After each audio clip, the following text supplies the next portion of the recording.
غرباء غرباء غرباء. السلام علیکم ورحمۃ اللہ وبرکاتہ. الحمدللہ رب العالمین والصلاة والسلام علی رسولہ الکریم، اما بعد. معاذ صاحب بار بار اسی کی رٹ لگاتے ہیں کہ غربا والے اس حدیث کو پیش کر کے گویا مجبور کرتے ہیں کہ اگر تم نے ہمارے امیر کے ہاتھ پر بیعت نہ کی تو جاہلیت کی موت مرو گے. اسی وجہ سے یہ حدیث پیش کی جاتی ہے، اور غربا والوں کا یہ بنیادی فقرہ ہے کہ تم ان کے امام کے ہاتھ پر بیعت نہیں کرو تو جاہلیت کی موت مرو گے. یہ کیسا معاملہ ہے؟ مسلمانوں پر تنگی کس طرح کر سکتے ہو؟ یہ مسلمانوں پر زبردستی کرنا کیا معنی؟ یہ کہنا کہ آپ کو ان کی بیعت کرنی ہی ہوگی ورنہ جاہلیت کی موت مرو گے، یہ کوئی بات ہے؟ ذرا لوگوں کے سامنے کھل کر اعلان کرو. کیا یہ کریں گے غربا والے ایسا؟ ذرا کر کے دیکھو، معلوم ہو جائے گا. اور اسی طرح کی بار بار بکواس کرتے رہے. کسی نے کہا کہ وہ ایسا تو نہیں کہتے، تو معاذ صاحب کہتے ہیں کہ یہ حدیث ہی پیش کیوں کرتے ہیں؟ اس کا کیا مطلب ہے؟ انا للہ و انا الیہ راجعون. خود ان کا عمل نہیں تو حدیث رسول صلی اللہ علیہ وسلم کا پیش کرنا تک جرم قرار دیتے ہیں. حدیث رسول پیش ہی نہیں کی جا سکتی. سب سے پہلے آپ یہ اچھی طرح سے سمجھ لیجئے کہ نہ تو ہم کسی کو اس کے لیے مجبور کرتے ہیں اور نہ ہی کسی کو یہ الزام دیتے ہیں کہ اگر تم ہمارے امیر کے ہاتھ پر بیعت نہ کرو گے تو جاہلیت کی موت مرو گے، اور نہ اس کو کافر گردانتے ہیں. اور نہ ہی مولانا عبدالوہاب صاحب نے ایسا کوئی دعویٰ کیا تھا جس کو آپ بار بار لوگوں کے سامنے رکھتے ہیں. یہ ہم پر بہتان ہے. ہم چیلنج کرتے ہیں کہ آپ ہمیں ہماری کوئی ایسی تحریر دکھا دیں جس میں جماعت کے کسی فرد نے ایسا لکھا کہ ہمارے امیر کے ہاتھ پر بیعت نہ کرو گے تو جاہلیت کی موت مرو گے. یہ بانی جماعت نے کبھی ایسا کہا ہو، یا جماعت کے کسی عالم کی تقریر سے یہ آپ ثابت کر دیں. افسوس کہ آپ اپنے آپ کو اہل حدیث عالم کہتے ہیں. محدثین کرام کی تحقیق شدہ احادیث پر بھی طرح طرح کے نقص نکال کر ضعف کا حکم لگاتے ہیں اور کہتے ہیں کہ ضعیف راوی کی حدیث کسی قیمت پر قبول نہ کی جائے گی، اس کو آگے بیان تک نہیں کیا جا سکتا ہے. اور خود آپ کا یہ حال ہے کہ کسی بھی فاسق کی بات قبول کرتے ہوئے جھٹ پروگرام منعقد کر دیا اور لوگوں میں یہ بہتانات شائع کرنا شروع کر دیے. کیا اب آپ کو صحیح مسلم کی یہ حدیث رسول یاد نہ رہی؟ کفا بالمرء کذبا ان یحدث بکل ما سمع. آدمی کے لیے جھوٹ ہونے کے لیے یہی کافی ہے کہ وہ ہر سنی سنائی بات کو بیان کرنے لگے. کیا اب قرآن کا یہ حکم آپ کو یاد نہیں رہا؟ یا ایھا الذین آمنوا ان جاءکم فاسق بنبأ فتبینوا ان تصیبوا قوما بجہالہ فتصبحوا علی ما فعلتم نادمین. کہ ایمان والو، اگر کوئی فاسق تمہارے پاس کوئی خبر لے کر کے آئے تو تحقیق کر لیا کرو، کہیں ایسا نہ ہو کہ تم بے خبری میں کسی پر حملہ کر بیٹھو اور تمہیں اپنے کیے پر نادم ہونا پڑے. کیا اس تعلق سے تمام احادیث و آیات محدثین کے اساتذہ ضعیف راویوں کے اوپر ہی فٹ ہوں گے، جن کے تعلق سے اصغر علی امام مہدی ناظم جمعیت خطبہ جمعہ چار مینار میں کہتے ہیں کہ اس دور کے اگر ان ضعیف راویوں کا ایمان آج کے مسلمانوں میں بانٹ دیا جائے تو سب کے سب جنتی ہو جائیں؟ آج کے اس پرفتن دور میں یہ قوانین ہم پر لاگو نہیں ہوتے؟ کم از کم اس بہتان کے لگانے سے پہلے کچھ تو تحقیق کر لی ہوتی. آج تک کی تاریخ میں کس نے دعویٰ کیا کہ ہمارے امیر کے ہاتھ میں بیعت نہیں کرو گے تو تم سب جاہلیت کی موت مرو گے؟ ہماری کسی کتاب میں دکھائیے یا مولانا عبدالوہاب کا یہ بیان ثابت کیجئے، ورنہ اپنے آپ کو مذکورہ حدیث اور آیت کا مصداق سمجھیے. اور اگر یہ صرف آپ کی بدگمانی کی وجہ سے ہے تب بھی آپ اللہ کے اس حکم یا ایھا الذین آمنوا اجتنبوا کثیرا من الظن ان بعض الظن اثم کی نافرمانی کرنے والے ہیں. اللہ تعالیٰ تو واضح کہہ رہا ہے کہ مسلمانوں، لوگوں کی نسبت اکثر بدگمانیاں کرنے سے بچتے رہو، کیونکہ بعض بدگمانیاں گناہ میں داخل ہیں. خیر، شیخ معاذ صاحب یاد رکھیے، ہم اس حدیث کو نہ اس نیت و انداز سے بیان کرتے ہیں جیسا کہ آپ نے ظاہر کیا، اور نہ ہمارا یہ دعویٰ ہے. ہم تو حدیث رسول صلی اللہ علیہ وسلم اس مسئلے کی اہمیت کو بیان کرنے کے لیے سناتے ہیں، اور اس سے مسلمانوں میں جماعت بندی، امیر کی اطاعت و ماتحتی اور بیعت کی اہمیت کو واضح کرتے ہیں، جیسا کہ اب تک محدثین و علماء اسلام کرتے چلے آ رہے ہیں. کیونکہ احادیث رسول صلی اللہ علیہ وسلم کا چھپانا ہمارا شیوا نہیں ہے. ہم تو اپنی طاقت کے مطابق ہر حدیث رسول صلی اللہ علیہ وسلم پر عمل کرنے کی کوشش کرتے ہیں۔ اللہ جانتا ہے کہ ہمیں اپنے بھائیوں سے بلا وجہ الجھنے اور ان کو مقدر کرنے کا ہرگز شوق نہیں ہے۔ ہم تو اتحاد و اتفاق کے حامی ہیں۔ ہم فصل کے مقابلے میں وصل کو ترجیح دیتے ہیں۔ ہمیں خود کو ترجیح دینے کا حق بھی کیا ہے؟ خود انبیاء اور اولیاء عظام یہی سبق دیتے چلے آئے ہیں۔ واللہ ہر وقت ہمارا یہی خیال رہتا ہے کہ حتی الامکان اپنی زبانوں سے وہ باتیں کہی جائیں، وہ مضامین سپرد قلم کیے جائیں جو عامت المسلمین کو نفع بخش ہوں، بلا وجہ کسی کا رد و قد نہ ہو، نشانہ زنی اور دل خراشی نہ ہو۔ مگر کیا کریں، جب خواہ کوئی سنگ راہ یا خار پا بنے تو لا محالہ اس کا ازالہ کرنا پڑتا ہے۔ اگر حق گوئی سے کسی کی دل شکنی ہو تو 100 بار ہو، بفضلہ تعالی ہم کتمان حق کے عادی نہیں ہیں، حق کو نہیں چھپائیں گے، بیجا دل خراش نہیں ہیں، حق گو ہیں، جگر سوز نہیں ہیں۔ سچائی کی بات اور حق کی آواز سن کر کسی کی پیشانی پر شکنیں پڑیں تو پڑ جائیں۔ ہم کسی کے خلاف شرع جذبات کی رعایت اور مروت کے خاطر اپنی صحیح اور صداقت بھری آواز کو بند نہیں کر سکتے۔ کلمہ حق اگر کسی کی طبع نازک پر گراں گزرتا ہے تو یہ دل شکنی نہیں ہے۔ اگر سچی بات کا کہنا اور اعلاء کلمت الحق کی آواز نکالنا دل شکنی ہے تو پھر کسی جور و ظلم، تعدی و طغیانی، عدوان اور سرکشی، نا اتفاقی اور بے اعتدالی کے خلاف کوئی آواز ہی کسی زبان سے نہ نکلتی، اور کسی مجرم کو سزا نہ دی جاتی، بلکہ غلط کاروں اور باطل پرستوں کو یوں ہی آزاد چھوڑ دیا جاتا۔ حالانکہ ہر باطل کے خلاف بلا خوف لومۃ لائم صدائے احتجاج بلند کرنا انبیاء شیوا ہے۔ جی ہاں، عوام و خواص بھی سمجھ لیں کہ ہمارے دل میں صرف اور صرف اللہ واحد کا ڈر ہے، اس لیے سچائی کے اظہار میں ہمیں اپنی شہرت اور عزت کے مجروح ہو جانے کا ذرا بھی غم نہیں۔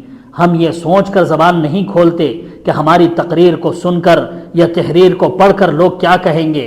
ہمیں عوام کی ستائش اور تحسین، دنیا داروں کی خوشنودگی کی پرواہ نہیں ہے۔ ہم بولتے اور لکھتے وقت صرف یہ سوچتے ہیں کہ سچائی کا تقاضا اور حق کا مطالبہ کیا ہے اور اللہ کی خوشنودی کس میں ہے۔ اعلان حق کی زد کسی پر بھی پڑے بعونہ تعالی ہم گھبراتے نہیں۔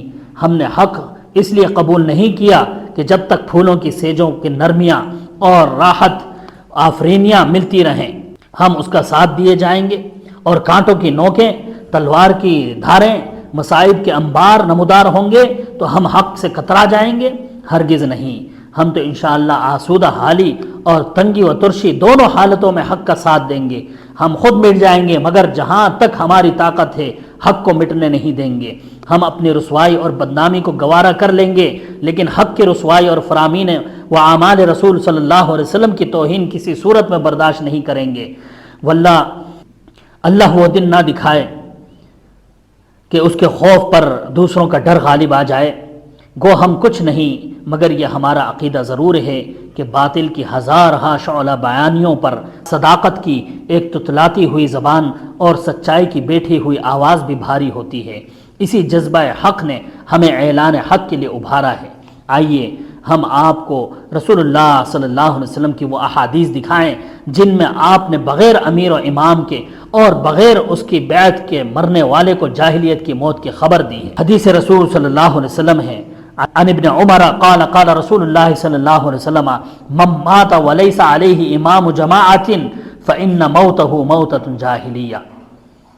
مستدرک حاکم جلد نمبر 1 صفحہ نمبر 150، حدیث نمبر 259۔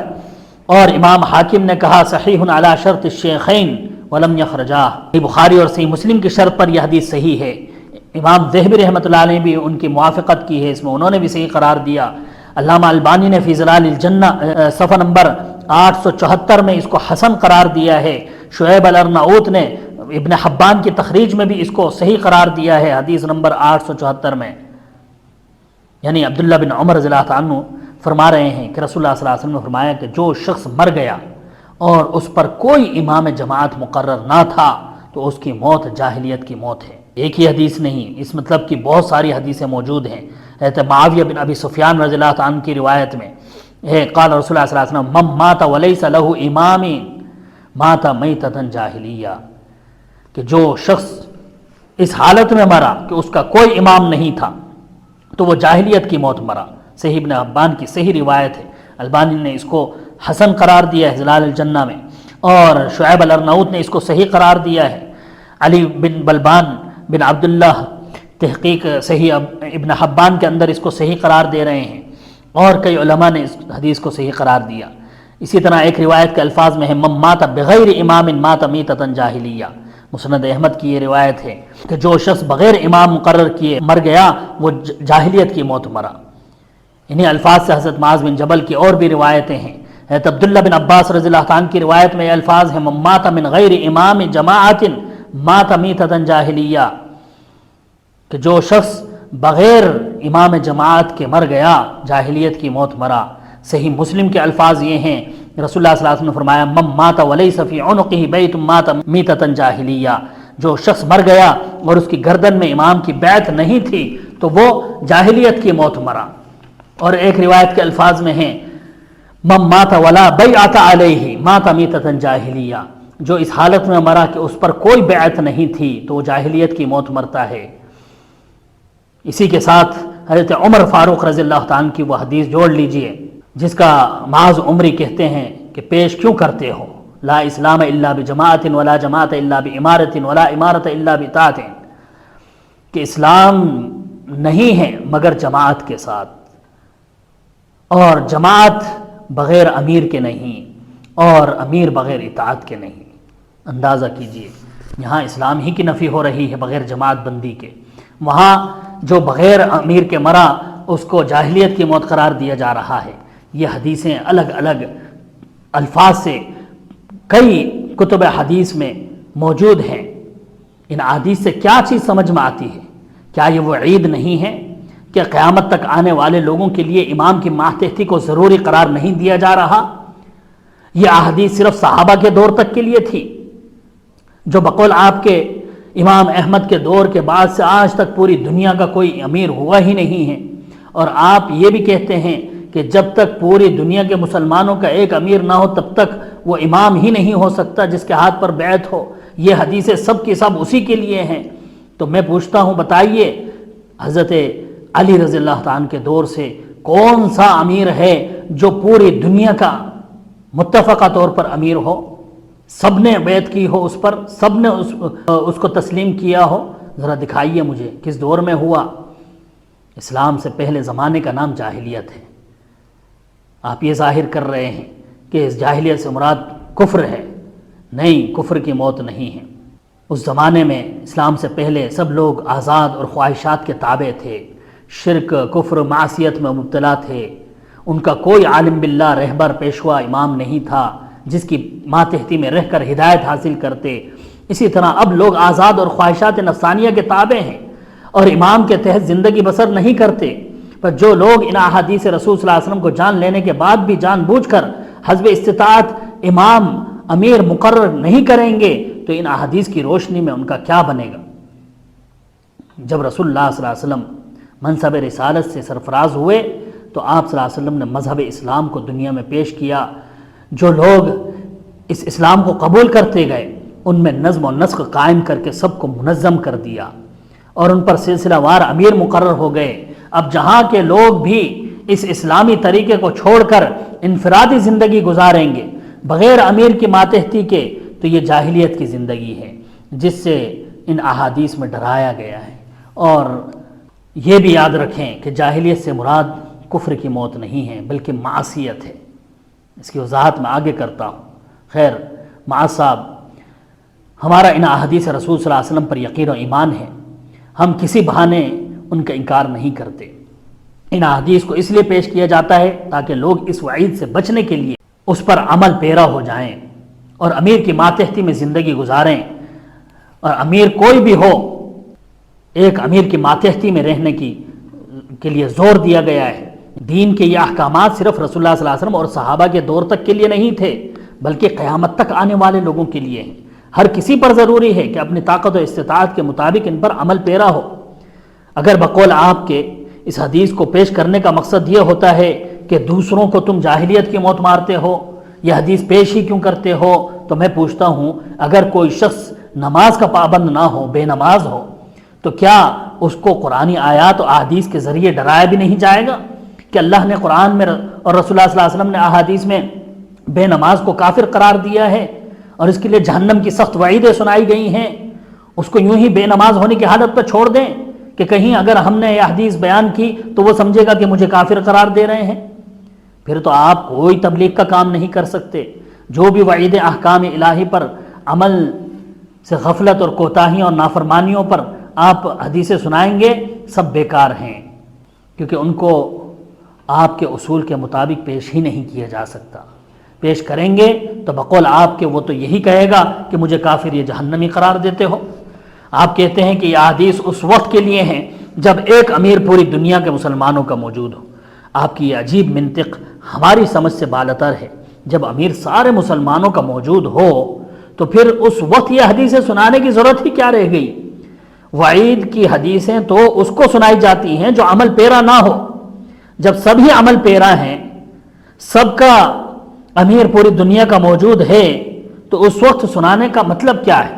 کیا معنی رکھتا ہے؟ آپ کہتے ہیں کہ جب یہ عمارت ہی نہیں تو یہ حدیثیں بے معنی ہیں۔ مجھے صرف ایک عالم کا قول لا کر بتاؤ کہ جہاں عمارت نہیں تھی اور پورے مسلمانوں کا ایک امام نہیں تھا، اس وقت کسی نے یہ بات کہی ہو، یعنی یہ حدیث پیش کی ہو۔ استغفر اللہ، معاذ صاحب، کیا آپ اپنے سامعین کو بالکل ہی جاہل اور بے عقل سمجھ کر بیان دینے بیٹھتے ہیں؟ آپ کے اصول کے مطابق، بلکہ آپ کے دونوں بیانوں کا لب لباب تو یہی تھا کہ پوری دنیا کا جب تک امیر نہ ہو، سارے مسلمان اس کو تسلیم نہ کر لیں، تب تک امام ہی نہیں ہو سکتا، اس کی بیعت ہی نہیں لی جا سکتی۔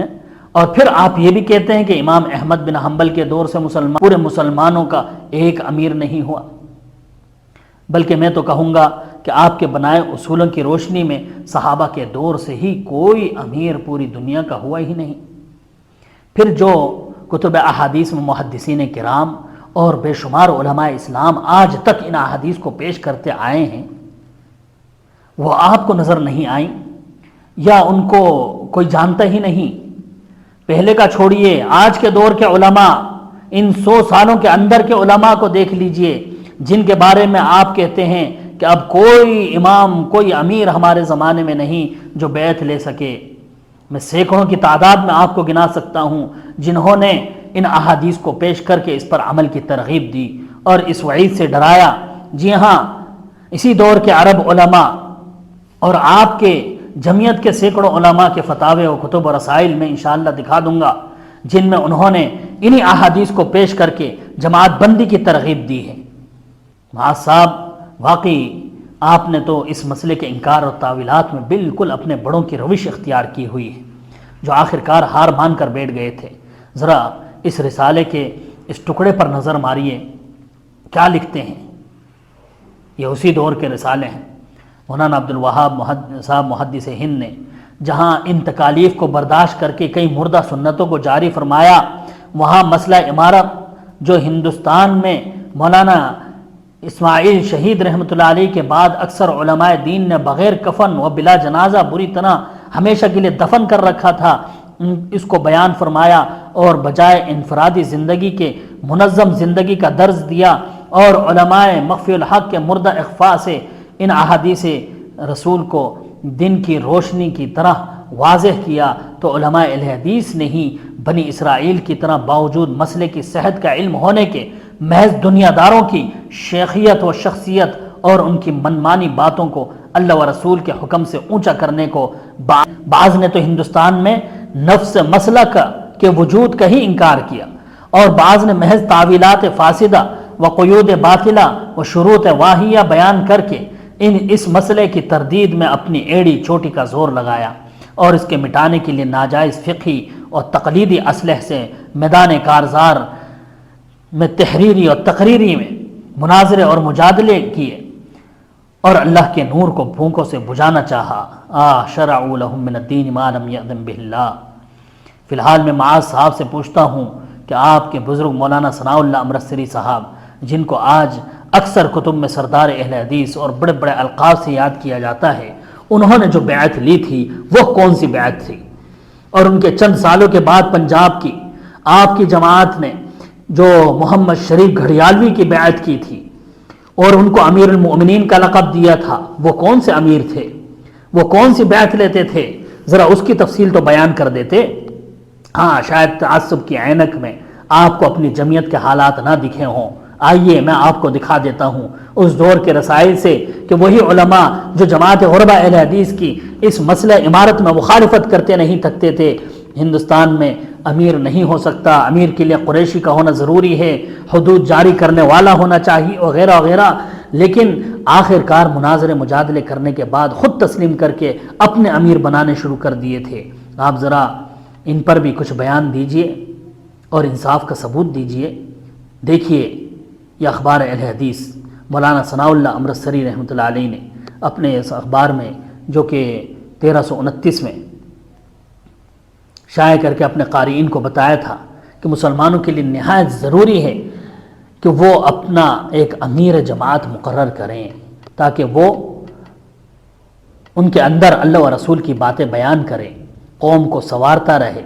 تابع دار کو چاہیے کہ وہ امام جماعت کی تابع داری کو ہرگز نہ چھوڑے۔ نیز اخبار اہل حدیث نے حضرت حذیفہ بن یمان والی حدیث کو بیان کر کے یہ بھی بتایا کہ امام مقرر نہ ہو تو دیندار آدمی کے لیے ضروری ہے کہ وہ تمام بے سرے شتر بے مہار مسلمانوں کے گروہوں سے علیحدہ ہو کر جنگل میں جا کر سکونت اختیار کر لے اور درختوں کی چھال پر گزر اوقات کرے۔ یہ مولانا ثناء اللہ امرتسری رحمۃ اللہ علیہ نے اپنے اخبار میں لکھا تھا، جس کی تفسیر و تشریح آپ بہت ہی غلط انداز میں پیش کرتے ہیں۔ تمام محدثین و مفسرین نے جماعت بندی کی اہمیت میں اس حدیث کو پیش کیا تھا، اور آپ افتراق و انشقاق کے طور پر اس کو بیان کر رہے ہیں کہ اللہ کے رسول نے خبر دے دی تھی تو بس اب ایسا ہی ہو کر رہے گا، ہمارا وہی زمانہ ہے۔ نہیں، کسی محدث نے یہ نہیں بتایا کہ یہ وہ زمانہ ہے، بلکہ ہر کسی نے اس کو جماعت بندی کی اہمیت میں اس حدیث کو پیش کیا تھا۔ خیر، مولانا علی حسن جیلانی مدھوپوری صاحب کا مضمون اخبار اہل حدیث میں جماعت بندی کی اہمیت پر بڑا جامع چھپا تھا۔ اسی مضمون کے نیچے مولانا ثناء اللہ امرتسری رحمۃ اللہ علیہ لکھتے ہیں کہ اہل حدیث یعنی اخبار اہل حدیث کے مدیر یہ کہہ رہے ہیں، بے شک مسلمانوں کو آج کل کے امن و امان سے مستفید ہو کر اپنی مذہبی ضرورتوں بلکہ دیگر قومی حاجات کے لیے بھی جہاں تک قانون ملک کی اجازت دے اپنا امیر بنانا چاہیے۔ تمام ملک میں ایک نہ ہو تو اپنی اپنی قوم یا مقام ہی کا ہو۔ بہرحال امیر قوم کے لیے مثل شیرازہ کتاب کے ہے، خدا مسلمانوں کو اس کی توفیق دے۔ دیکھیے اخبار اہل حدیث امرتسر صفحہ نمبر 21، 28 رمضان مبارک کا 1329 ہجری۔ اسی طرح سے مولانا ثناء اللہ امرتسری صاحب لکھتے ہیں کہ شریعت نے جس قدر امام بنانے کے متعلق تاکید کی ہے وہ اہل علم پر مخفی نہیں ہے۔ یہاں تک فرمایا کہ سفر میں 3 رفیق ہوں تو ایک کو سردار بنا لو، 2 ہوں تو بڑا امام ہو۔ اذان دینے میں اختیار ہے، جو چاہے دیوے۔ محلے کی مسجد میں امام کا ہونا ضروری ہے، جمعے کے لیے امام کا ہونا ضروری ہے۔ آگے بڑھو تو حج کے موسم میں امیر کا ہونا ضروری ہے۔ آپ نے کہیں جاسوس کے طور پر اگر 2-4 صحابیوں کو روانہ کیا، ایک کو امیر بنایا، کسی ہلکی سی مہم سر کرنے کے لیے چند صحابہ کو بھیجا تو ایک کو ان پر سردار بنایا، ہدایت یا تبلیغ کے لیے بھیجا تو ان میں سے ایک کو سردار بنایا۔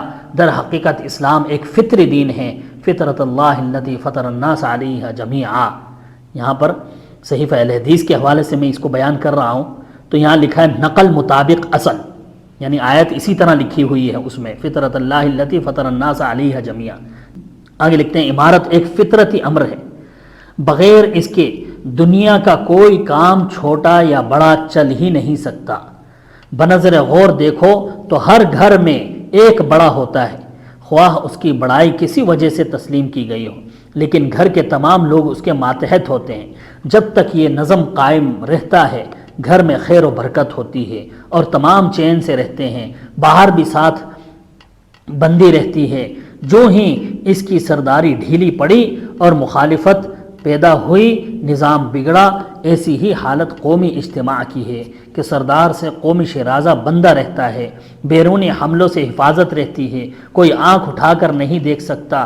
جو ہی سردار سے مخالفت پیدا ہوئی اور قومی شیرازہ بکھر گیا۔ دیکھیے اخبار اہل حدیث امرتسر 18 اپریل 1921۔ اسی طرح مولانا ثناء اللہ امرتسری صاحب رحمۃ اللہ علیہ اپنے اخبار اہل حدیث امرتسر بابت یکم محرم 1346 میں اپنے مضمون بنام مسلمانوں کی زندگی کی صورت میں لکھتے ہیں، بھائیوں، اسلام پر ہمیشہ کوئی برا زمانہ آیا، اہل اسلام کی بربادی ہوئی، حکومت تباہ ہوئی، سادات کا قتل عام ہوا، سب کچھ ہوا، مگر ایسا زمانہ کبھی نہ آیا جو آج ہندوستان میں آیا ہے۔ اسلام پر حملوں کی صورتیں نت نئی ایجاد ہوتی ہیں، کبھی قرآن پر، کبھی سردار دو جہاں کی ذات مبارکہ پر، کبھی خدا پر، کبھی رسولوں پر بپتیاں اڑائی جاتی ہیں، معاذ اللہ۔ یہاں تک نوبت پہنچی ہے کہ آن حضرت صلی اللہ علیہ وسلم اور اہل بیت اور صحابہ اکرام کو دوزخ میں دکھا کر ڈرامے بنائے جاتے ہیں۔ الامان، یہ تو سب ہو رہا ہے، مگر مسلمان ابھی پنبہ بگوش ہیں۔ کمبھکرن کی نیند تو اصلی ہو یا فرضی، مگر مسلمانوں کی نیند اس سے بھی زیادہ طویل اور میٹھی ہے۔ اس پر پریشان حالی میں مسلمان اس عذاب کے دفع کی تدبیریں مختلف پیش کر رہے ہیں، لیکن ابھی تک وہ کسی مرکزی نقطے پر نہیں پہنچے۔ جس صورت میں اہل اسلام کا دعویٰ ہے کہ ہماری دینی اور دنیاوی کل ضرورتوں میں اسلام اور اسلام کے لانے والے نے ہدایت فرمائی ہوئی ہے، کیا ممکن ہے کہ اس پریشان حالت کی بابت کوئی ہدایت نہ کی ہو؟ ہمارے خیال میں اس بارے میں جو ہدایت فرمائی ہے وہ ہم پیش کر کے برادران اسلام سے متوقع ہیں کہ وہ اپنے خیالات کا اظہار کریں گے، مگر خیالات محض خیالات نہ ہوں بلکہ ان کی تائید میں اسلام کی ہدایات بھی ہوں۔ پیغمبر اسلام نے سارے مسلمانوں کو مرکز پر جمع کرنے کے لیے منصب امارت مقرر کیا ہے اور مسلمانوں کو حکم دیا ہے کہ وہ اپنا امیر کسی نہ کسی کو بنا کر اس کی اطاعت کریں۔ وَإِنْ أُمِّرَ عَلَيْكُمْ عَبْدٌ حَبْشِيٌّ، چاہے کوئی حبشی غلام ہی کیوں نہ ہو تو بھی اس کی تابعداری کریں۔ پس سر دست مسلمانان پنجاب سارے ہندوستان کے لیے ایک مثال قائم کرنے کو اتنا کام کریں کہ خاص اشاعت اور حفاظت اسلام کے بارے میں اس امیر کی اطاعت کرنے کی بیعت کریں۔ وہ امیر صاحب عقل سلیم اور ہمدرد ہو کہ وہ اپنے منصب کو خوب سمجھتا ہو۔ چند آدمی ماہران شریعت و وافقان قانون اس امیر کے ساتھ شریک کار رہیں، مگر حکم اسی امیر کا ہو۔ اس قسم کے امیر کے لیے میرے نزدیک کسی بڑے عالم فاضل دیندار پر حصر نہیں۔ پھر لکھتے ہیں کہ میں نہایت خلوص اور دلی اتفاق سے اعلان کرتا ہوں کہ ایسے امیر کی بیعت سب سے پہلے میں کروں گا انشاءاللہ۔ برادران اسلام، وقت آ گیا ہے کہ آپ لوگ اپنی پراگندگی کا علاج سوچ کر عمل شروع کریں۔ بہترین علاج وہی ہے جو خود اللہ اور اس کے رسول نے بتایا ہے۔ اے خدا، تو گواہ رہے کہ میں نے تیرے رسول کا پیغام اپنے قوت کے مطابق مسلمانوں میں پہنچا دیا ہے، اس کے آگے تاثیر کا درجہ ہے سو وہ تیرا کام ہے، پس تو ہی میری آواز میں تاثیر پیدا کر۔ نیچے لکھا ہے ابو الوفا۔ اسی طرح سے مولانا ثناء اللہ امرتسری رحمۃ اللہ علیہ 27 جنوری 1928 کے اپنے اخبار میں لکھتے ہیں، انتخاب سردار۔ سنیے معاذ صاحب، ذرا غور سے سنیے۔ لکھتے ہیں، سال ہا سال کا عرصہ ہوا اعلان ہو کر کہ لاہور میں مختلف اضلاع پنجاب کے اہل حدیثوں کا مجمع ہوا، جس میں تجویز ہوئی کہ جماعت کا کوئی سردار امیر بنایا جائے۔ لیتے دیتے اس خاکسار یعنی مولانا ثناء اللہ امرتسری صاحب پر سارے متفق ہوئے۔ سب سے پہلے مولانا ابراہیم سیال کوٹی نے بیعت کی، ازاں بعد مولوی اسماعیل گوجرا والا وغیرہ وغیرہ۔ جتنے اہل علم اور ذی اثر لوگ مسجد مبارک لاہور میں شریک مجلس تھے، سب نے بیعت کی اور اس خاکسار کو سردار اہل حدیث پنجاب کے لقب سے ملقب کیا۔ دیکھیے صفحہ نمبر 9 کالم نمبر 2 میں۔ اور ایک جگہ لکھتے ہیں اخبار اہل حدیث میں، سردار اور امیر اہل حدیث کے عنوان۔ یہ سردار یعنی مولانا ثناء اللہ امرتسری کیا ہوگا، اس کا کام کیا ہوگا؟ یہ سردار سیاسی اور ملکی ضروریات متعلقہ اہل حدیث کی نگرانی کرے گا۔ یہ سردار سیاسی اور ملکی مسائل پیش آمدہ میں جماعت کی رہنمائی کرے گا۔ اس سردار کا فیصلہ مسائل شرعیہ میں نہ ہوگا، کیونکہ یہ سردار مسائل میں فیصلہ نہ دے گا۔ ہاں، مسائل کی وجہ سے جو کبھی اختلاف رائے حد اعتدال سے نکل کر شقاق تک پہنچ جائے گا، اس کو اعتدال پر لائے گا۔ اخبار اہل حدیث امرتسر، مورخہ 27 فروری 1931، صفحہ نمبر 9، کالم نمبر 2۔ معاذ صاحب ذرا بتائیں، یہ سردار امیر جو سیاسی اور ملکی کاموں کا انجام دیتا ہے، یہ کون سا امیر ہوتا ہے؟ آپ کے بیان کے مطابق تو یہ امامت کبریٰ ہی ہوتی ہے جو سیاسی اور ملکی کاموں کو انجام دے، تو یہ پنجاب کی ایک گلی میں کیسے آ گئی؟ تشریح مطلوب ہے۔ اور سنیے، میں بہت ہی مختصر انداز میں اخبار اہل حدیث کے مختلف پرچوں میں مرقوم مضامین میں سے چند پیرا آنکھ کو دکھا دیتا ہوں، سنا دیتا ہوں۔ ایک جگہ لکھا ہے، یہ سردار مولانا ثناء اللہ امرتسری کوئی معمولی سردار نہ ہوگا، بلکہ اس کا حکم واجب العمل ہوگا، اس کی نافرمانی اللہ و رسول کی نافرمانی ہوگی۔ دیکھیے جلد 20، کالم نمبر 3، صفحہ نمبر 7۔ اسی طرح لکھا ہے، دیگر حضرت ممدوح یعنی مولانا ثناء اللہ امرتسری صاحب کا انتظامی فیصلہ جماعت اہل حدیث کے نزدیک انتظام حکم واجب العمل سمجھا جائے، کیونکہ قومی نظام کا اصلی گر اطاعت امیر ہی ہے۔ صفحہ نمبر 15، کالم نمبر 1، جلد نمبر 22۔ دیگر تبلیغ کے لیے خود سردار اہل حدیث یعنی مولانا ثناء اللہ امرتسری پروگرام شائع فرما کر واعظوں کو روانہ فرمایا کریں۔ اپنی اپنی مرضی پر ہر ایک کا چلا جانا مناسب نہیں، کالم نمبر 2، جلد نمبر 25۔ اسی طرح آگے لکھا ہے، زکوٰۃ صدقات جس قسم کا انفاق ہو وہ بیت المال میں جمع ہو کر سردار کے حکم سے خرچ ہونا چاہیے۔ یہ جو عبارتیں میں نے آپ کے سامنے پیش کی ہیں، خلاصہ ان عبارتوں کا یہ ہوا کہ لاہور مسجد مبارک میں ایک مجلس منعقد ہوئی جس میں مولانا ثناء اللہ امرتسری کے طرفداروں نے مولانا صاحب کو سردار امیر منتخب کیا اور ان کے ہاتھ پر بیعت کری اور ثنائی جماعت کی بنیاد ڈالی۔ مولانا ثناء اللہ امرتسری کی جو عمارت ہے وہ کبریٰ ہے، کیونکہ سیاسی اور ملکی کاموں کے لیے وہ سردار بنائے گئے ہیں۔ آپ کے حکم کی تعمیل واجب قرار دی گئی ہے، آپ کی نافرمانی کو اللہ و رسول کی نافرمانی قرار دیا گیا ہے۔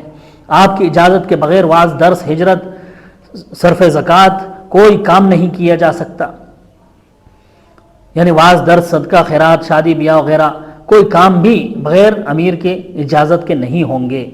تو ذرا معاذ صاحب مولانا ثناء اللہ امرتسری کی اس عمارت پر بھی تھوڑی روشنی ڈالیے کہ یہ کون سی عمارت تھی جو انہوں نے قائم کی تھی۔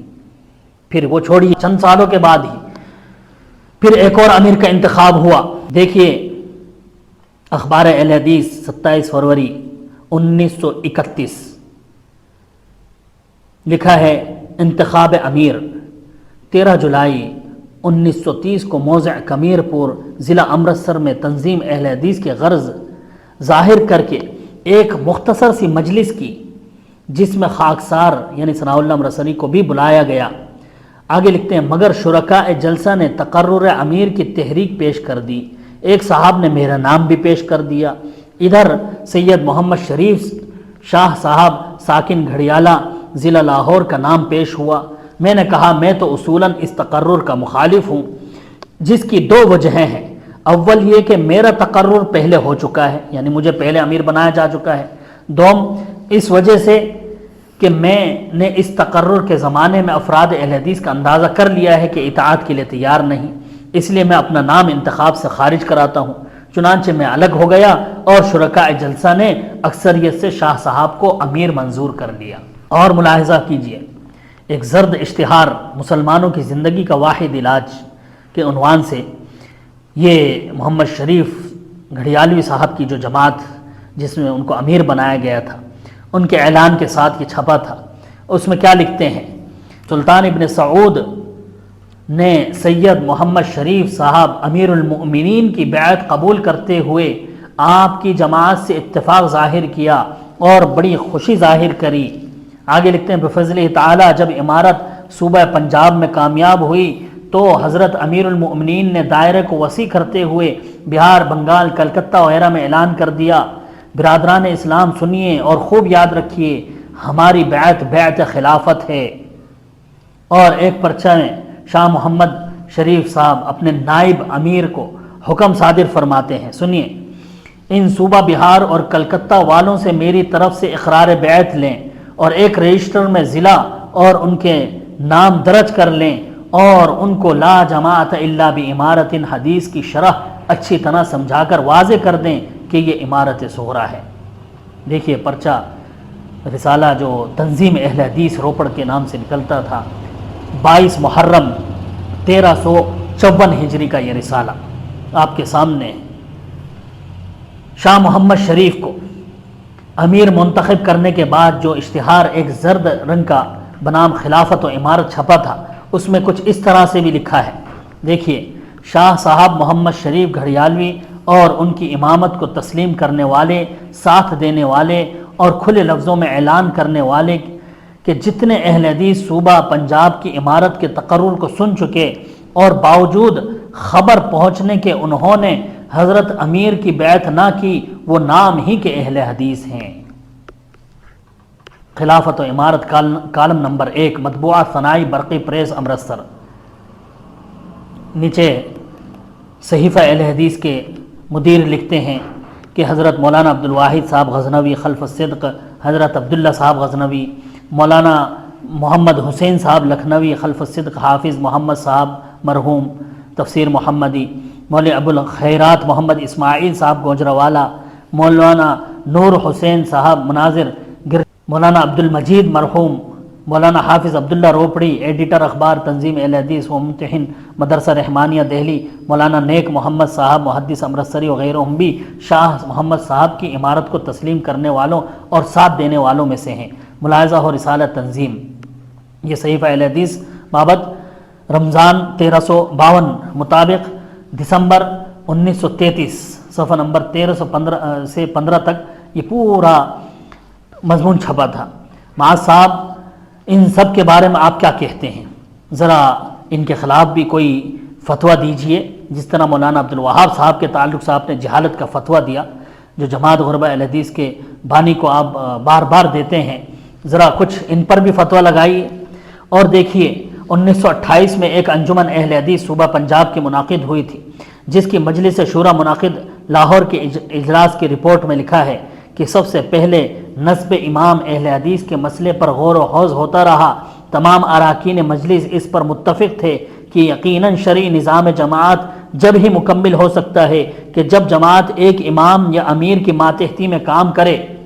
رسالہ توحید امرتسر 17 رجب 1346۔ اسی طرح آگے لکھا ہے، نیز انجمن مذکور کے اجلاس میں اراکین مجلس نے یہ بھی فرمایا تھا کہ چونکہ آج کل صاحب نصاب مسلمانوں نے ادائیگی زکوٰۃ کا یہ طریقہ جاری کر رکھا ہے کہ زکوٰۃ کی تقسیم خود ہی کر لیا کرتے ہیں، جو سنت نبویہ کے خلاف ہے، لہٰذا انجمن اہل حدیث صوبہ پنجاب لاہور جملہ اخوان دین کو توجہ دلاتی ہے کہ وہ ادائے زکوٰۃ کا طریقہ مسنونہ اختیار کریں۔ انقلاب لاہور 13 جنوری 1928۔ اس دور کے صحیفہ اہل حدیث میں انجمن اہل حدیث لاہور کی طرف سے یہ اعلان کرایا گیا تھا، جس پر صحیفہ کے مدیر نے اس طرح سے سرخی ڈالی تھی، ہیڈ لائن ڈالی تھی کہ انجمن اہل حدیث صوبہ پنجاب کا اجلاس، مدتوں کے بعد نصب امام شرعی کا زوردار احساس۔ پھر لکھا ہے آگے، 7-8 جنوری کو احاطہ اسلامیہ کالج لاہور میں جناب قاضی محمد سلیمان صاحب پٹیالوی اور مولانا عبدالواحد صاحب غزنوی، شیخ عبدالسلام صاحب خلف اکبر، مولانا محمد حسین بٹالوی، مولانا عبدالقادر صاحب قصوری وغیرہم کی صدارت انجمن اہل حدیث صوبہ پنجاب کا عظیم الشان جلسہ ہوا، جس میں بیرون جات کے بہت سے احباب بھی شامل تھے۔ آگے لکھا ہے کہ امام شرعی کے نصب اور ادائیگی زکوٰۃ کے طریقہ مسنونہ وغیرہ کے متعلق جو بالاتفاق قراردادیں منظور ہوئیں، ان کو مختلف جرائد اسلامیہ نے شائع کیا ہے۔ 13 جنوری کے روزنامہ انقلاب لاہور میں درج ہوئی وہ سب باتیں ذیل میں حرف بحرف ہم نقل کر کے اپنے قارئین کرام تک پہنچاتے ہیں، تاکہ وہ بھی نصب امام شرعی کی ضرورت اور زکوٰۃ کی ادائیگی وغیرہ کے مسنون طریق سے مزید روشناس ہو کر اپنے میں عملی جذبات پیدا کریں۔ پھر آگے ان کے الفاظ، جو یہ بڑے بڑے علماء جنہوں نے اجلاس منعقد کیا تھا اور اس کے بعد جو ہے تحریری شکل میں یہ سب چیزیں آئی تھیں، اس میں کیا لکھا ہے؟ نصب امیر نمبر 1، انجمن اہل حدیث صوبہ پنجاب کا یہ اجلاس قرار دیا جاتا ہے کہ جماعت میں نصب امیر کے مسئلے کو طے کرنے کے لیے 7 اشخاص کی ایک مجلس بنائی جائے جو آئندہ اکتوبر تک پنجاب کے مختلف مراکز اہل حدیث سے استصواب کر کے نصب امارت کے طریق اور امیر کے فرائض و اختیارات ممکنہ کا مسودہ تیار کریں جو آئندہ اجلاس میں پیش ہو۔ نیز اس عرصے میں پنجاب کی جماعت اہل حدیث میں ایک امیر کی ضرورت اور اس کی اطاعت کا جذبہ پیدا کیا جائے تاکہ جماعت شرعی حیثیت کے اختیار کرے اور منظم طریق پر کام کر سکے۔ نمبر 2، زکوٰۃ۔ چونکہ آج کل صاحب نصاب مسلمانوں نے ادائیگی زکوٰۃ کا یہ طریق جاری کر رکھا ہے کہ زکوٰۃ کی تقسیم خود ہی کر لیا کرتے ہیں جو سنت نبیوں کے خلاف ہے، لہذا انجمن اہل حدیث صوبہ پنجاب لاہور جملہ اخوان دین کو توجہ دلاتی ہے کہ وہ ادائے زکوٰۃ کا طریق مسنونہ اختیار کریں۔ آگے نمبر 3، انجمن اہل حدیث صوبہ پنجاب جملہ برادران اہل حدیث سے درخواست کرتی ہے کہ وہ ہر مقام پر جہاں جہاں ہوں ایک انجمن اہل حدیث قائم کریں اور صدر کو اطلاع دیں کر اس سے ملحق ہو جائیں تاکہ نظام میں سہولت ہو سکے وغیرہ وغیرہ۔ پھر نیچے صحیفہ اہل حدیث کے مدیر مولانا عبدالجلیل صاحب لکھتے ہیں کہ جب مولانا عبدالوہاب صاحب محدث دہلوی رحمۃ اللہ علیہ امام جماعت غربہ اہل حدیث نے سرزمین ہندوستان میں نظام جماعت کی تکمیل اور احکام شرع کے تنفیذ کے لیے شرعی امام کی عدیم المثال بنیاد قائم کی تھی تو سوائے ایک جماعت اہل حدیث جس نے ضرورت امام کا مسئلہ سن کر مولانا عبدالوہاب صاحب کو اپنا امام منتخب کیا، بہت سے علماء اس مسئلے امامت کی بیخ کنی پر ہر پہلو سے تل گئے، دور و نزدیک کے علماء کو بلوا کر مناظرے کرائے، مفتیوں سے فتاوے لے کر شائع کیے کہ غیر قریش امام نہیں ہو سکتا، ہندوستان میں امام قریش یا غیر قریش نہیں بن سکتا کیونکہ انگریزی سلطنت میں امام اور اس کی جماعت گورنمنٹ کی محکوم ہیں، اجرائے حدود یعنی چوروں کے ہاتھ کاٹنا، زانیوں کو سنسار کرنا ناممکن ہے، صاحب نصاب خود زکوٰۃ تقسیم کر سکتا ہے، امام کو دینی کوئی شرط نہیں، امام کے لیے تلوار شرط ہے وغیرہ وغیرہ۔ علاوہ اس کے امام صاحب موصوف یا آپ کی جماعت کے ساتھ جو سلوک کیے ان کا یہ نتیجہ نکلا کہ لوگوں کے دلوں میں ان کے لیے نفرت و کدورت بیٹھ گئی۔ ایسی حالت میں امام صاحب کے قائم کردہ مسئلہ امامت کے سامنے لوگوں کا سر تسلیم خم کرنا ایک مجنونانہ کیفیت ہم خیال کرتے تھے، لیکن امام صاحب کا نہایت ہی اولو العزمی کے ساتھ ہمیشہ یہی تقیہ کلام رہا کہ اللہ کے فضل و کرم سے ہم نے مسئلہ امامت کی بنیاد ڈال دی ہے اور آنے والی نسلوں کے واسطے راستہ صاف اور آسان کر دیا ہے۔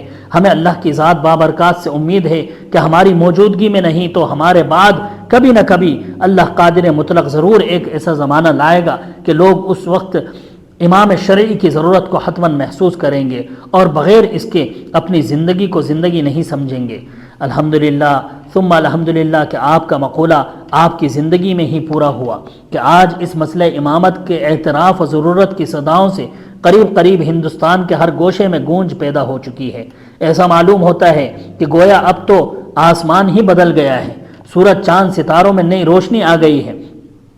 قبل اس کے ایسا غبار اور اندھیرا تھا کہ مسلمان امامت کا تصور بھی مشکل سے کرتے، اب ناگہاں عالم انوار سے یکدم عالم ظلمات تبدیل ہو گیا۔ سب لوگ جھگڑے اور اختلاف کے زمانے کو بھول کر ایک پلیٹ فارم پر جمع ہوتے نظر آ رہے ہیں۔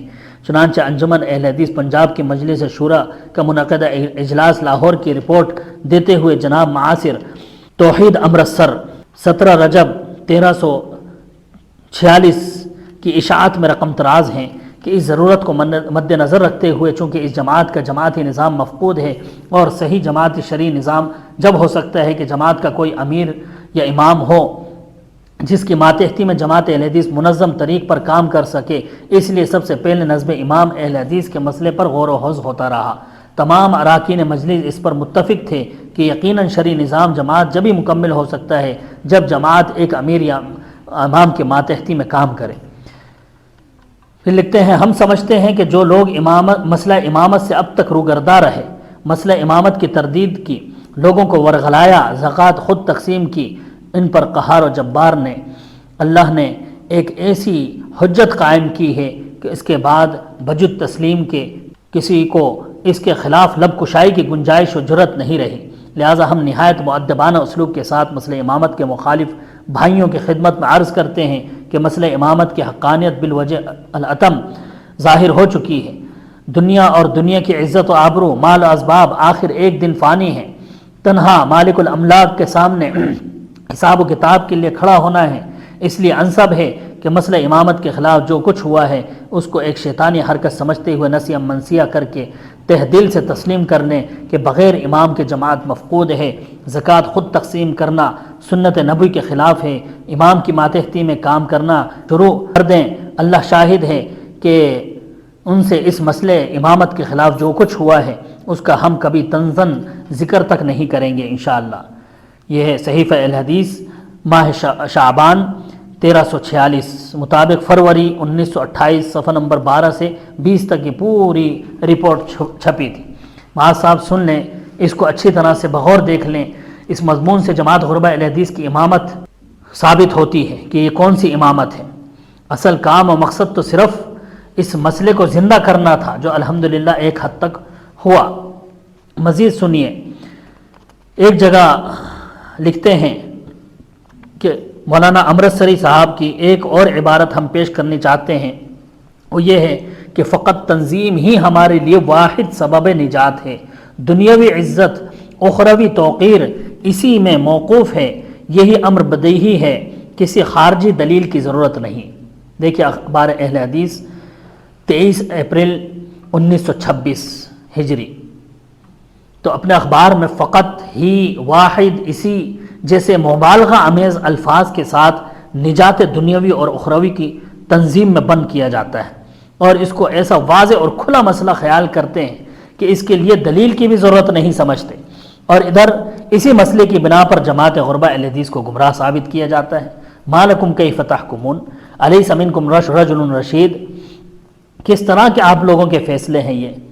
نیز جب شریفی جماعت اعلان کرتی ہے کہ حضرت امیر شاہ محمد شریف صاحب کے ہاتھوں پر جو بیعت نہ کرے وہ نام ہی کا اہل حدیث ہے، اس کا کوئی کام اوقات نہیں رکھتا، تو وہ سب کے منہ سل جاتے ہیں، زبانیں گونگی ہو جاتی ہیں، کوئی پوچھتا نہیں کہ یہ کیسی گمراہی ہے۔ اہل حدیثوں کو نام ہی کا اہل حدیث کیوں کہا جاتا ہے؟ اہل حدیثوں کے کل کاموں کو کیوں بیکار بتایا جاتا ہے؟ اس کے لیے کون سی دلیل ہے؟ کیا نجات کے لیے کلمہ اسلام کافی نہیں ہے؟ جو ہم سے سوال کیے جاتے ہیں ان سے کوئی نہیں پوچھتا۔ ہاں، جب جماعت غربہ اہل حدیث منظم زندگی کو نجات دارین کا سبب بتائے تو زمین و آسمان کے قلابے ملائے جاتے ہیں، دنیا میں شور برپا کر دیا جاتا ہے، اخبار اہل حدیث کے کالم سیاہ کر دیے جاتے ہیں، حتی الامکان جماعت غربہ اہل حدیث کو بدنام کرنے میں کوئی دقیقہ نہیں چھوڑا جاتا۔ کیوں؟ مولانا صاحب اس معمے کو حل فرمائے۔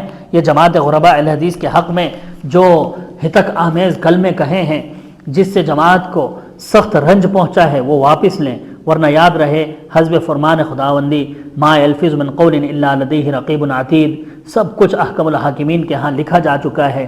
قیامت کے روز سامنے رکھ کر کے کہا جائے گا اقرأ کتابک کفا بنفسک اليوم حسیبا۔ اللہ اکبر، کس قدر انصاف کا خون کرنا ہے کہ ایک امر جس کو مولانا ثناء اللہ صاحب اخبار اہل حدیث میں شائع کرتے ہیں تو کچھ نہیں، شریفی جماعت اعلان کرتا ہے تو کچھ نہیں، جماعت غربہ اہل حدیث اس کا اظہار کرتی ہے تو سب سے بری بن جاتی ہے۔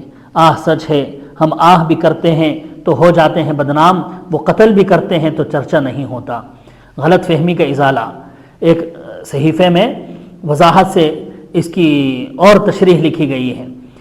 لکھتے ہیں ممکن ہے کہ مولانا امرتسری صاحب یا دیگر حضرات کو نفس مسئلہ امارت تسلیم ہو اور فقط جماعت غربہ اہل حدیث کے امام کی شخصیت کے متعلق کلام ہو تو ہم اس عقدے کو بھی حل کر دیتے ہیں۔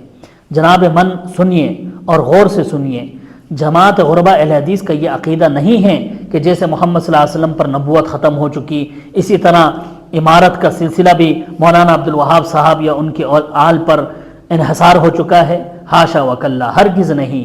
مولانا صاحب یعنی ثناء اللہ امرتسری صاحب کی ذات مبارک میں امارت کے وہ اوصاف اگر موجود ہوں جو امام جماعت غربہ اہل حدیث میں مفقود ہوں، مع ھذا مولانا صاحب اپنے عقیدے کی بھی اصلاح کر لیں، قرآن مجید کی تفسیر کرنے میں فرقہ معتزلہ، جہمیہ اور نیچریت کا جو جناب نے طرز اور طریق اختیار کیا ہوا ہے اس سے اگر توبہ کر لیں، چنانچہ اللہ رب العالمین کے عرش اور کرسی کا معنی حکومت اور علم کرتے ہیں، اللہ تعالیٰ کے ید کا معنی قدرت کرتے ہیں، جاء رب کا معنی اللہ تعالیٰ کا امر آئے گا، اذا قضا امرا فانما یقول له کن فیکون کی تفسیر یوں کرتے ہیں کہ یہ صورتاً ہے، ورنہ اللہ تعالیٰ کو کن کہنے کی ضرورت نہیں، کیونکہ کن کا کاف اور نون بھی اللہ کی مخلوقات میں سے ہے، نعوذ باللہ من ذالک۔ مولانا صاحب اس تفسیر کو نظر آتش کر دیں، سنیما اور گراموفون کے دیکھنے اور سننے اور سود کھانے کے جواز کے فتوے سے رجوع کر لیں، آئندہ قرآن مجید اور کتب اصول صحاح ستہ وما وافق بہما پر ہمیں چلانے کا وعدہ فرمائیں تو ہم جماعت غربہ اہل حدیث اپنے امام کے ساتھ انشاءاللہ آپ کے ہاتھ پر بیعت کرنے کے لیے تیار ہیں۔ واللہ ہم جو کچھ کہہ رہے ہیں نہایت نیک نیتی سے اور خلوص دل کے ساتھ کہہ رہے ہیں، کیونکہ ہمارا ارادہ اعلیٰ کلمت اللہ، ہمارا مقصد منظم طریقے سے کام کرنا ہے۔ یہ مولانا مرحوم بھی فرمایا کرتے تھے کہ یعنی مولانا عبدالوہاب صاحب یہ فرمایا کرتے تھے کہ اس عمارت کے بوجھ کو دیگر کوئی صاحب اٹھائیں تو میں اس کے ہاتھ پر اپنا ہاتھ دینے کو تیار ہوں۔ کیا مولانا امرتسری صاحب ہماری اس مخلصانہ التماس پر غور فرمائیں گے؟ یہ اس دور کا صحیفہ اہل حدیث ہے، دیکھیے ربیع الثانی 1354 مطابق جولائی 1935 صفحہ نمبر 3 سے صفحہ نمبر 7 تک لمبا مضمون بیان کیا گیا تھا۔ اسی طرح ایک شمارے میں مزید لکھتے ہیں کہ اخبار اہل حدیث ماہ جمادی الاول 1354 صفحہ نمبر 13 فتاوے پر ایک شخص نے یہ سوال پوچھا، یعنی مولانا امرتسری صاحب سے کسی نے سوال پوچھا کہ حدیث من مات ولیس فی عنقہ بیت مات میتۃ جاہلیہ، یہ صحیح ہے یا نہیں؟ تو جواب دیتے ہیں صحیح ہے۔ پوچھنے والے نے پوچھا کہ فی زماننا قابل عمل ہے یا نہیں؟ تو جواب دیا غیر منسوخ ہے، یعنی گویا دوسرے الفاظ میں یہ ہے کہ قابل عمل ہے۔ پھر آگے تفصیل کے بعد لکھتے ہیں کہ ہماری اس تشریح کا نتیجہ یہ ہے کہ اہل عرب پر اس حدیث کا حکم نافذ ہے، کیونکہ وہاں امیر اور امام منعقد احکام موجود ہیں، ایدہ اللہ بنصرہ۔ ہاں نصب خلیفہ کرنے کے مکلف ہم بھی ہیں، کتب عقائد میں یہ مسئلہ بالتصریح لکھا ہے۔ پھر لکھتے ہیں مولانا عبدالجلیل صاحب خوب، مولانا جب ہندوستان میں خلافت کا اجراء اس وقت ممکن ہے تو پھر اتنے قیل و قال کیوں جاری ہے؟ کیونکہ تکلیف تو اسی کام کی دی جاتی ہے جس کی طاقت ہو۔ جب ہم نصب خلیفہ کرنے کے مکلف ٹھہرے تو صاحب طاقت بھی ضرور ہوئے، اور طاقت کے ہوتے ہوئے کام پر عمل نہ کیا جائے تو ہم کون ہوئے؟ ففہم۔ پھر سائل پوچھتا ہے کوئی قریش یا عوام الناس حدیث نمبر 1 یعنی من مات والی کو بوجہ تغافل اور تجاہل عامل نہ ہو تو حدیث مذکورہ بالا کو زندہ کرنے کا کیا طریقہ اختیار کیا جائے؟ اگر نہیں تو کیوں؟ تو مولانا امرتسری صاحب جواب دیتے ہیں کہ زبان سے ترغیب اور تبلیغ کرنا۔ مولانا عبدالجلیل صاحب لکھتے ہیں کہ سائل کے سوال کی نوعیت ملاحظہ کیجئے اور پھر جواب دیکھیے۔ سائل کہنا چاہتا ہے کہ امام کے وجود کو ماننا بعد تقرر اس سے اطاعت کی بیعت کرنا گویا حدیث ممات کو زندہ کرنا ہے، اور حدیث کی زندگی امام بنانے کے بعد متحقق ہے، کیونکہ حدیث کے الفاظ کو زندہ کرنا مراد نہیں بلکہ الفاظ کے مدلول کو ثابت کرنا ٹھیک حدیث کو زندہ کرنا ہوا کرتا ہے۔ تو اس صورت میں جواب زبان سے ترغیب و تبلیغ کرنا دیتے ہیں۔ امام بنانے کی ترغیب دینا ہے یا حدیث کے الفاظ زبان سے پڑھ لینا سنا دینا حدیث کو زندہ کرنے کے لیے کافی ہوگا؟ پھر ترغیب باب تفعیل مفعول کو چاہتا ہے، حدیث کی ترغیب دینا کس کو اور ممات سے تحذیر کرانا کس سے؟ پھر سائل پوچھتا ہے کہ جماعت بلا امام سردار کے بھی جماعت کا حکم رکھتی ہے یا نہیں؟ تو مولانا امرتسری صاحب جواب دیتے ہیں کہ امام بخاری تو ایسی صورت میں جماعت کی نفی کرتے ہیں، یعنی بغیر امام کے جماعت ہی نہیں ہوا کرتی۔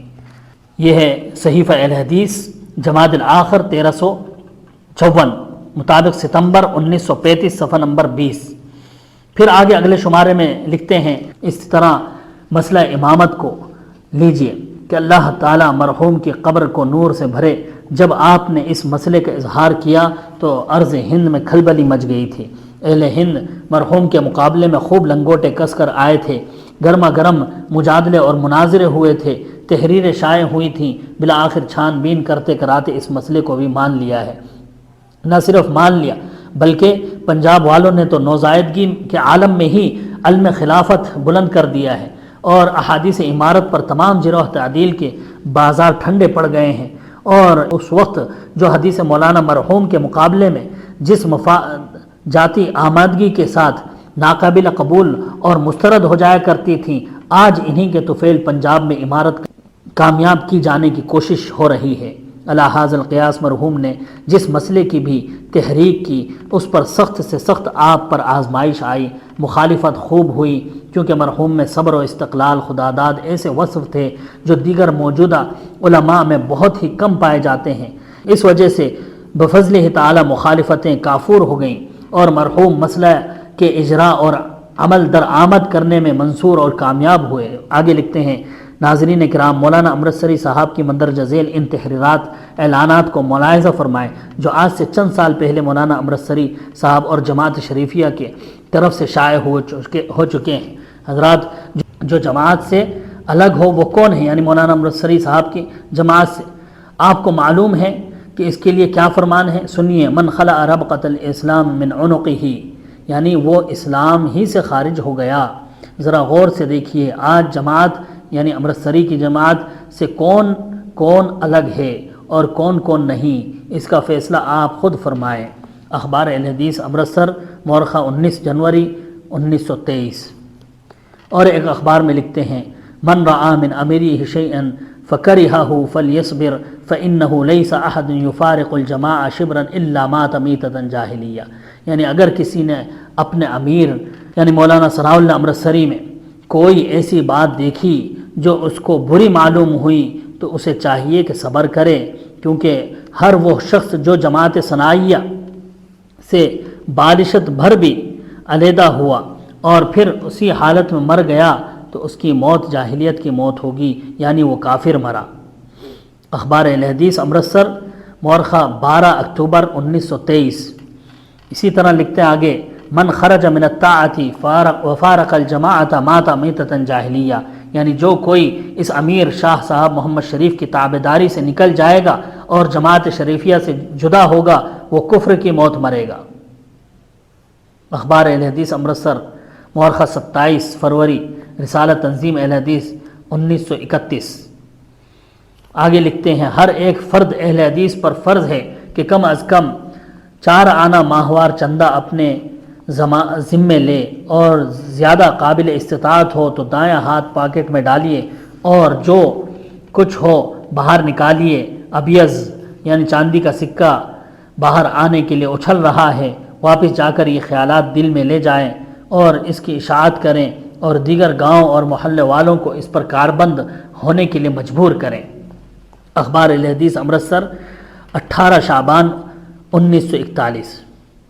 پھر آگے لکھتے ہیں، جتنے اہل حدیث صوبہ پنجاب کی امارت کے تقرر کو سن چکے ہیں اور باوجود خبر پہنچنے کے انہوں نے حضرت امیر کی بیعت دست بدست یا بذریعہ خط نہیں کی، وہ نام ہی کے اہل حدیث ہیں، اور جتنی ان کی فردہ کارروائی ہے وہ کوئی خاص وقت نہیں رکھتی۔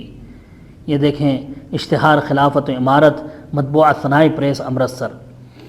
اور سنیے، اسی طرح مولانا ثناء اللہ امرتسری صاحب اپنے ایک اخبار میں لکھتے ہیں کہ بخاری شریف کی کتاب الاحکام میں آیا ہے کہ من رعا من امیرہ شیئا فکرہہ فلیصبر فإنہ لیس احد یفارق الجماع شبرا فیموت الا مات میتۃ جاہلیہ، یعنی اگر کسی نے اپنے امیر میں کوئی بات ایسی دیکھی جو اس کو بری معلوم ہوئی تو اس کو چاہیے کہ صبر کرے، کیونکہ وہ شخص جو جماعت سے بالش بھر بھی علیحدہ ہوا اور پھر اسی حالت میں مر گیا تو اس کی موت جاہلیت کی موت ہوگی، یعنی وہ کافر مرا۔ امیر سے مراد پیسے والا آدمی نہیں بلکہ صاحب الامر، یعنی وہ شخص جس کو جماعت اپنا امیر مقرر کرے۔ اخبار اہل حدیث امرتسر، 1 ربیع الاول 1342 مطابق 12 اکتوبر 1923، صفحہ نمبر 6 کالم نمبر 3۔ اور ایک اخبار میں لکھتے ہیں کہ حیثیت امیر، من خرج عن الطاعۃ وفارق الجماعۃ مات میتۃ جاہلیہ، یعنی جو کوئی اس امیر کی تابعداری سے نکل جائے گا اور جماعت سے جدا ہوگا وہ کفر کی موت مرے گا۔ پھر لکھتے ہیں کہ کیا یہ ترجمہ صحیح ہے؟ معاذ صاحب، یہ حوالے اس دور کے رسالے کے آپ کے سامنے ہیں، ہم آپ کو آپ کا آئینہ دکھا رہے ہیں، یہ آپ کے بزرگان کیا کہہ رہے ہیں، کیا ہماری کسی تحریر سے آپ اس طرح کے الفاظ ثابت کر سکتے ہیں؟ افسوس مگر الزام یہ ہم پر لگاتے ہیں۔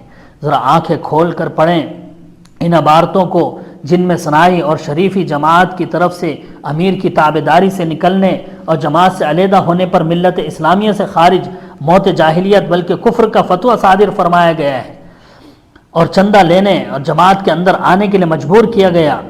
ایک عبارت میں جماعت کے اندر آنے کے لیے سختی کی گئی، جو لوگ جماعت میں داخل نہیں ہوں گے ان کو نام ہی کا اہل حدیث اور ان کے کل کاموں کو نامقبول قرار دیا جا رہا ہے۔ کیا ان عبارتوں سے اہل حدیثوں کو جاہلیت کی موت، ملت سے خارج اور اپنے اندر آنے کے لیے مجبور نہیں کیا جا رہا؟ یا اپنی آنکھ کا شہتیر نظر نہیں آتا؟ معاذ صاحب ضد چھوڑیے، برسر انصاف آئیے، انکار ہی رہے گا میرے جناب کب تک؟ ذرا اپنے ان بزرگوں کے رد میں بھی ایک خصوصی پروگرام کا انعقاد کریں، کیونکہ بقول آپ کے یہ حدیثیں تو جب ہی پیش کی جا سکتی ہیں جب امامت کبریٰ قائم ہو جائے۔ آپ کے یہ من گھڑت احکام صرف جماعت غرباء اہل حدیث کے لیے ہی ہیں یا پھر انقلاب زمانہ سے کیا احکام بھی بدل جاتے ہیں؟ مولانا امرتسری صاحب اپنے اخبار میں لکھتے ہیں کہ افراد اہل حدیث عمل بالحدیث کے شوق میں کہیں کہیں امام اپنا یا امیر بناتے ہیں، خدا جانے نیت میں فساد ہوتا ہے یا عمل کی غلطی کہ اس کے نتیجے میں بجائے اجتماع کے افتراق پیدا ہو جاتا ہے۔ ہم اپنی دوربین نظر سے بہت سے مقامات ایسے دیکھتے ہیں جہاں سلسلہ امامت و امارت جاری ہوا، اور اتنے حصے میں تو ہم خوش ہیں۔ مولانا عبدالجلیل صاحب بریکٹ میں لکھتے ہیں کہ آج جناب کا اظہار خوشی کرنا صد مبارکباد مستحق ہیں، ورنہ دہلی کے تو بہت سارے دوست علماء اس سے خوش نہیں ہیں۔ پھر آگے مولانا ثناء اللہ امرتسری صاحب لکھتے ہیں کہ کوئی جماعت اپنا امام یا امیر کسی قابل آدمی کو منتخب کرے جو قیادت کر سکے اور اس کے ماننے والے اس کی بات پر بھی عمل کریں تو اس سے تو ہمیں اختلاف نہیں اور نہ ہونا چاہیے۔ اخبار اہل حدیث امرتسر مجریہ 29 ربیع الثانی 1356 کالم نمبر 1۔ یہ چند نمونے میں نے آپ کو دکھائے ہیں، اسی سے معاذ صاحب جو ہے اندازہ لگا سکتے ہیں کہ کس طرح اس دور میں مخالفت پہلے ہوئی اور پھر اس کے بعد طرح طرح کے الزامات لگائے جانے کے بعد بھی خود عمارت شروع کر دی گئی۔ اس طرح کے بہت سارے مثالیں میں دے سکتا ہوں۔ مولانا امرتسری صاحب تو جاہلیت کا معنی کفر کرتے ہیں، اسی دور کا ایک رسالہ ہے جس میں صاف لکھا ہوا ہے انتباہ۔ ہم مولانا ثناء اللہ امرتسری صاحب کو متنبہ کر دینا چاہتے ہیں کہ آپ نے جاہلیت کے معنی جو کفر کیے ہیں وہ غلط ہیں۔ گو اس میں شک نہیں کہ جاہلیت کی موت معصیت اور ایک خطرناک چیز ہے، لیکن علی الاطلاق موت جاہلیت کا معنی موت کفر کا کرنا بھی صحیح نہیں ہے، کیونکہ جاہلیت کے ہر کام کو شارع نے کفر نہیں فرمایا۔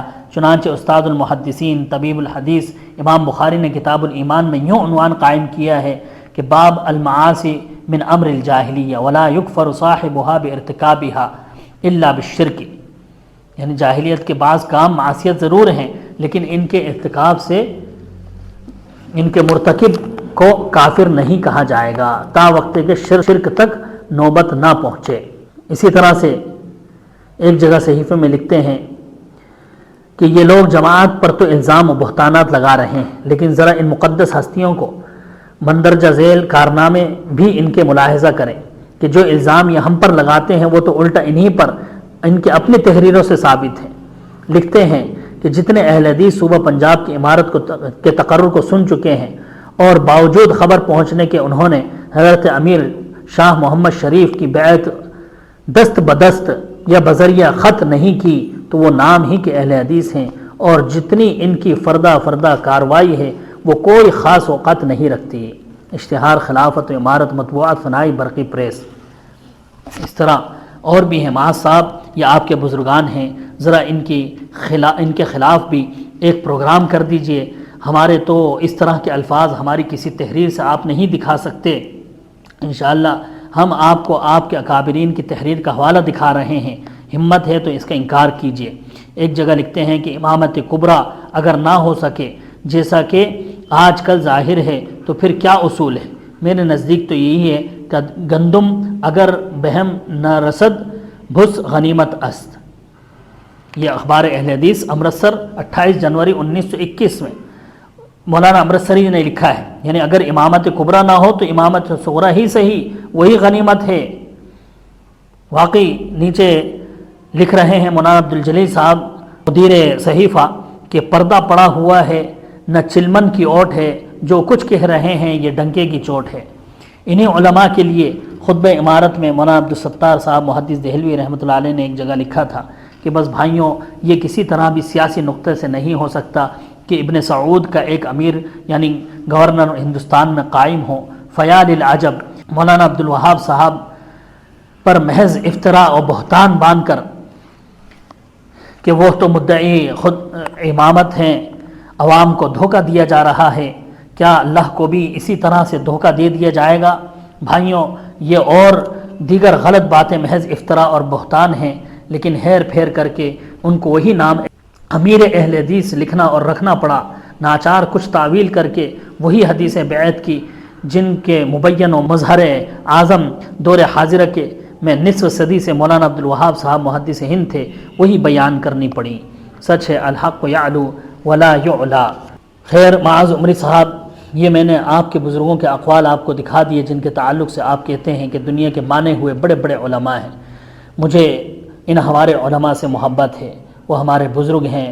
جو کچھ بھی آپ نے کہا، انہوں نے یہ کون سی عمارت قائم کری تھی اور کس چیز کی یہ بیعت لیتے تھے؟ جاہلیت کی موت جس کو وہ کفر کی موت کہتے ہیں، کس کو اور کیوں مارتے ہیں، اس کا جواب دینا اب آپ کا کام ہے.